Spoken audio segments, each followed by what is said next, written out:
This video is going to look at QR codes. QR codes have become extremely popular over the past few years as an easy way to use a smartphone to access a website address quickly. We're going to look at how they can be used in the classroom. So, a QR code turns a URL, a website address, into a scannable image. We could use those to direct learners to resources, which removes the search requirement. It gets you straight to the place you want to be. It can also enhance communication with parents and reduces the need for paper copies. So for example, you could have a scannable poster outside where parents pick up the kids, and they could go straight to a newsletter or information for them to read. We recommend a particular QR code generator that we're going to go on to, but I'll point out just now that you use it without logging in, as there's no DPIA in place for using your details.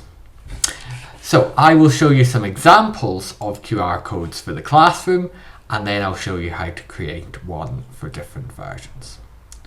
So I think I'll show you this slide first. So for example, this all comes from my teaching practice. This was a lesson on creating a smoking poster for Health Week. There's 3 different QR codes. They look the same, but they're actually leading to different links all about smoking. And this is where I didn't want my learners searching necessarily, just going to picked resources that I thought were appropriate.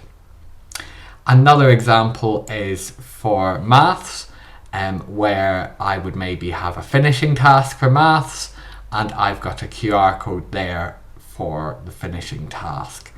So focused, you could have multiple QR codes for different groups. This one was a research task, and that led to a particular research website I was wanting them to use. This example, you'll notice the QR codes are a bit bigger because these lead to longer URLs, which are actually files. So these lead to PowerPoint files. This was looking at the Highland clearances. So you've got Croft and the city, and there were PowerPoints that I had collated information for each of those, and that meant the learners could go quickly to those PowerPoints that were stored in my OneDrive. So I'll show you how we can create these QR codes. So qrcodegenerator.com is what we use, and you can create QR codes for different things. So the first, most obvious one is just a standard URL. So this is Newsround. I just pick up the URL and I copy. The easiest way to copy is pressing Control and C, and then when you get to the place, Control and V. So generate the QR code. You can either press download, or I find it just as easy to go to the snipping tool and then snip the QR code like that. And then you can copy that anywhere or save it.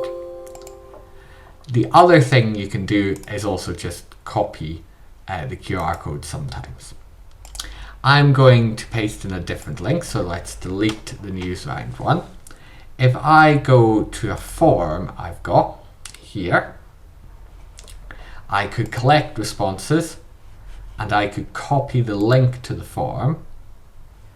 It's useful sometimes in this instance to take the shorten URL and then copy the link for forms, and that just means it'll make a smaller QR code. And there we are. Again, you can copy that. And finally, I have a PowerPoint here. It's already shared. I'm going to copy the link. And this could be to a file in OneDrive that is restricted to certain users. So those users would be prompted to sign in. So here we are. You'll notice really big QR code, but it will take you to the right place. That's using QR codes. I think they're really useful for learners, particularly if you have mobile devices, whether that be iPads or maybe in secondary learners have access to a smartphone, maybe to access information at some times.